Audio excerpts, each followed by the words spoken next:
Hey, this is AJ Martin from Tanager Sports Report, and man, I'm here with my good buddy Kullen.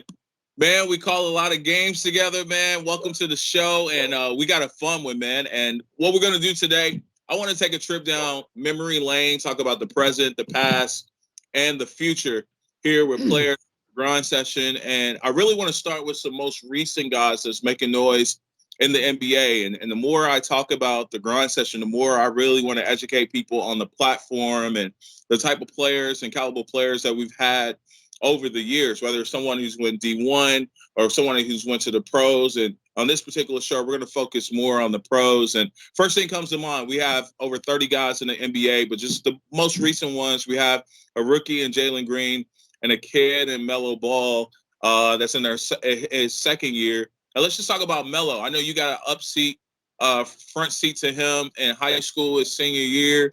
And I know there was kind of some speculation between, like, is this kid for real? Is he got, is he the real deal like that, hypes him up to be, or we just saying things? But you were high on him from the minute you seen him, his IQ, basketball IQ. Tell us about your assessment of him when he was in high school. Yeah, absolutely. That is one of the coolest times on the grind session that we've had. We had sold out gyms, the Ball family coming in with the TV show and all that kind of stuff. And like you said, they kind of got that reputation as kind of that sideshow type thing. But then as soon as you see the kid play, LaMelo, he gets on the floor. You already mentioned that his court vision, his anticipation for the game. I mean, you talk about a guy that's a step ahead. He's 5 steps ahead. That's just the type of IQ that he plays with. And as you mentioned, I was sold as soon as I saw him. You used to see YouTube videos of him staying at half court, not even crossing half court, not playing defense, that type of thing. But then when you get to see him live, not only is LaMelo a legit 6'5", 6'6", so he's huge, but his court awareness, his court vision, obviously he can score it as well. And he's turned out to be, one of the best players we've ever seen on the grind session. And I'll tell you what, his draft stock was high, and his play in the NBA, I still had a little bit of that. I wasn't for sure how his game was translate right away on the NBA stage, and immediately we get Rookie of the Year, and second year he has his team playing in a play-in game in the NBA. Talk about his NBA career. Oh, from what we've seen, I mean, like you said, already taking them to the playoffs. They got a good young core, a good young nucleus, which adds another kid that's been on the grind session. Miles Bridges is another one of their young stars for that Charlotte team. And so they've got a great young nucleus that I think that you see uh, can carry them for years if they can keep them around. But you take a kid like LaMelo, the stats that he's putting up, and then already what is this, his second or third year? Getting that franchise to the playoffs is huge. I mean, these small market teams have a really tough time in the NBA these days. But when you catch guys and catch, lightning in a bottle, like, generational stars like a LaMelo, that immediately gives you that winning culture. And we got a non-traditional way that basketball is starting to transform, and it's still a revolving door, and not to set in stone. It feels like every 6 months we're learning something new. But what I mean by that is you have the transfer portal, which is the hot topic right now in college basketball. But then even before that, you have the mellow route where, it was kind of like, hey, I'm going to go play overseas. And then you shift gears to Jalen Green. And now we have the G League with the G League Ignite. And Jalen was the first one to step out there and had a really solid rookie season. Last game scored over 40 points in his final game as a rookie for the Houston Rockets. And I know I got a front seat to watch this kid perform on a night in and night out. Highly competitive kid. What's your impressions of this grind session alumni and Jalen Green? Well, the first thing that comes to me when I watch him in interviews and anything else, he's poised. He's very, very, very confident, and rightfully so. With his body at 6'5", 6'6", one of the superior athletes in a league of superior athletes. So I mean, he has had an outstanding rookie year, and I think as he develops that shot, he just becomes that premier scorer in the league that we saw on the grind session, that prolific. Yeah, and here's one I want to take back. And we talked about the now. Let's talk about the past before we get into the future. Let's talk about some past guys. And we talked about how the grind session, we've had these in private, grooms a top talent into becoming a Division I player, or potentially a pro, and things of that nature. I think of people like Gary Trent Jr. from Prolific. I think Oh, yeah. Josh Jackson. Uh, talk about those guys a little bit, even back then when you first saw them and seeing them being consistent pros. Obviously, not an all-star, but a really having a really great careers for a couple of those guys. Gary Trent Jr., another one of those guys that you would rank up there in the top, Yeah, 5 to 10 guys that we've ever seen play. He's got the pedigree, obviously, with his father, Shaq of the Mac, Gary Trent. All right.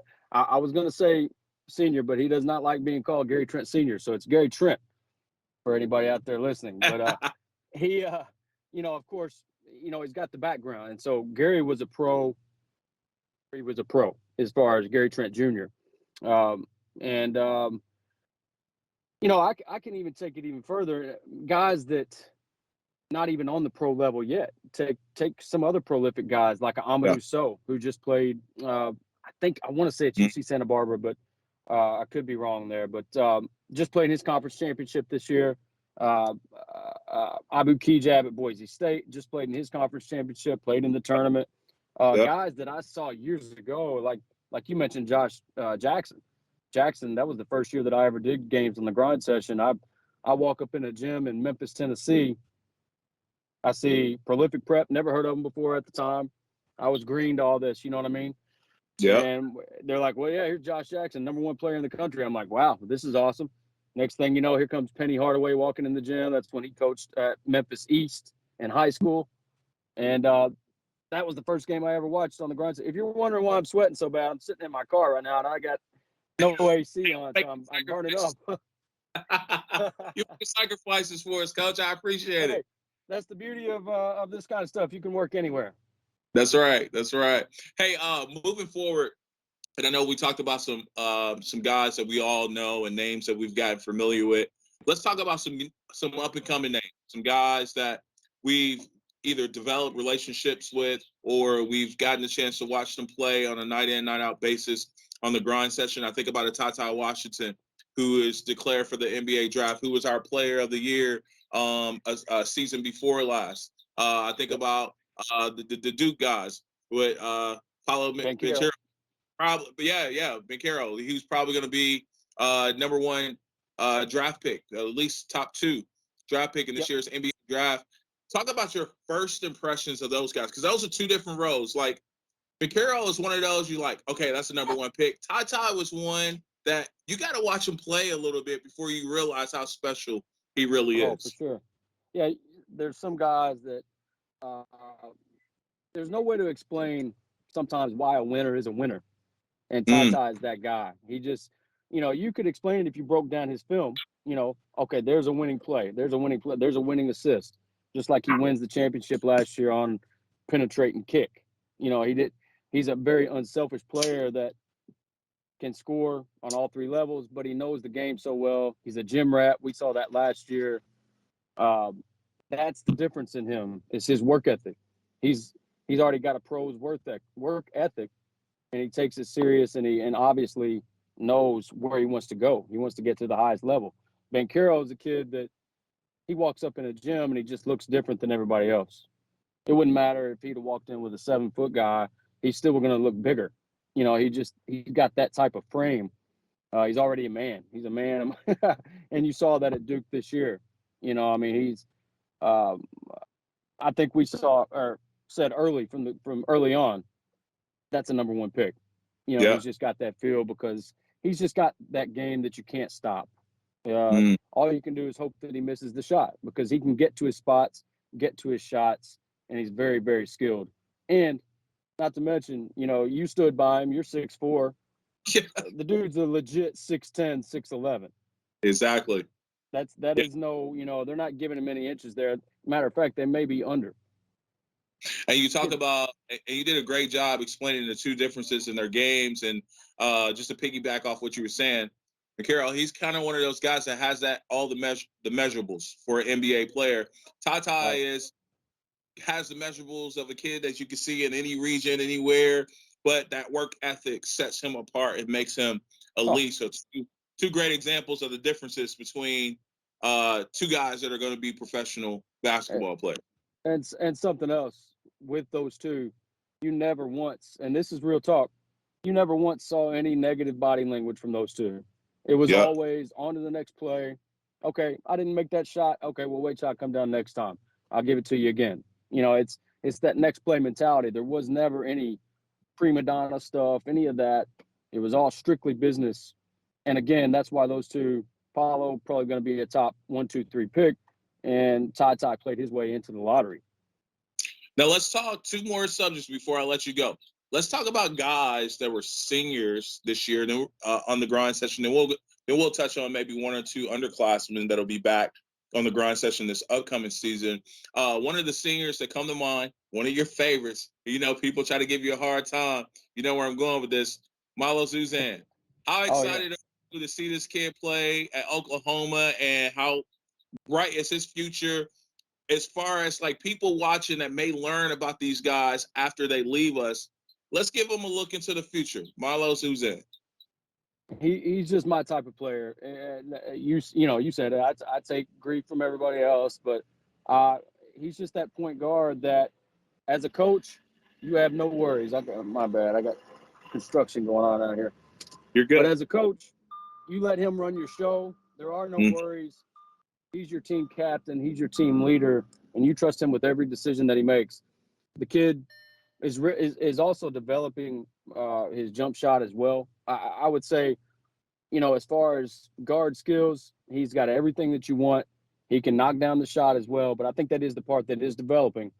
But as you mentioned, I can't wait to watch him at Oklahoma. Um, I think he's one of the best playmaking point guards that I've ever had the chance to witness. All right. And last but not least, let's go into the underclassmen. First one comes to my mind. I don't know about for you as a player, like a kid that could be a potential grind session player of the year or a most improved player of the year. And he's actually got a couple years left. As a Mikey Lewis Jr. from Denver Prep. First kid Oh, no comes to mind doubt. is like, man, this kid could be something really, really special and possibly have that kind of Ty Washington type development over the next couple of years for him. He's just one, and then you see a young kid in Cottrell over at BFL, an eighth grader we Harmon. saw Yeah. that's got 5-star potential. Who comes to mind for you on the underclassmen ranks on the grind session that stands out to you? I would have said Harmon, but since you mentioned him already, I'll go Marcus Wilson, a kid Yeah. that played at Albuquerque. I think he's got a lot of skill. And, once he figures out where to get to his spots, I mean, he's already, we saw him in the All-Star game. He competes, and he's only a sophomore. You said, another guy that's got a couple years left. So you'll only see him get better because he's another one of those kids that just has that work ethic. You can see it. And he knows what he wants to do. He wants to play ball. He wants to play ball at the next level, and he'll do that because of his work ethic and his skill level. He's a legit 6'3", and really, really crafty finisher around the rim. He's another kid. Once he develops that shot, watch out. Yeah. And here on the Tanager Sports Report, folks, we're going to keep you updated on a lot of things going on this whole entire off season. There's really no off season. We're always on, man. That is for sure. We got a lot of movement over the next month or two with rosters being filled and kids moving to different places, coaches moving to different places. So be on the lookout for that information as well. And Cullen, how the fans keep track of you, man. You know the coaches, they want to send you those DMs on Twitter, man. You gonna shout it out? Yeah, right. I'd have to look up my Twitter handle. I don't even. I think it's KB That's how Crider. I think that's what it is. he got the way back pictures on there, man. He got grind Yeah, session pictures like 7-8 years ago. with my boy Antiqua. That's got to represent. Exactly. Well, listen, you can always keep track of us. You can go to Instagram at Tanager Sports and follow us on Instagram. You can follow the Real Grind Session on Instagram as well. Also, Tanager Sports on Twitter and the Grind Session on Twitter will always be updating you on roster moves, coaches moves, and I can't wait for this summer's NBA draft to see how many guys we get going once again into the NBA draft. Over 2,000 guys that are going on, and women going on to play at the collegiate level. And I think we're going to be talking about some of the ladies stepping into the WNBA in the next season or two as well. So be on the lookout for us to talk and get you caught up with them. I tell you, one to watch on the women's side. Before we go, Olivia Owens. You were going, Oh yeah. going there. Yeah, man. Yeah. Olivia's she's a star. She's a star. Phoenix Prep. Absolutely. But what I was going to say, Paulo, number 1 pick. You're going to make a mistake if you don't do it. All right, man. Number 1 pick. Hey, thank y'all for tuning in and keep us, man. I look forward to calling some more games with you, man. I know we got a busy off season as well. I appreciate you taking time out. This is the Tanager Sports Report.